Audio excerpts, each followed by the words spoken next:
इस बार आप छड़ी हमने ना है ठीक है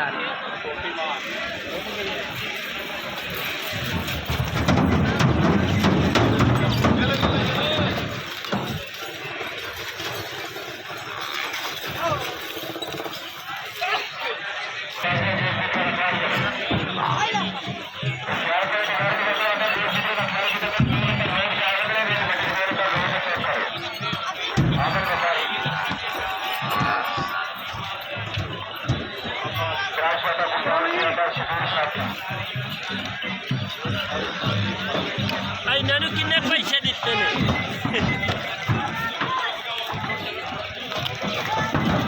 खोलो चालना छान चालना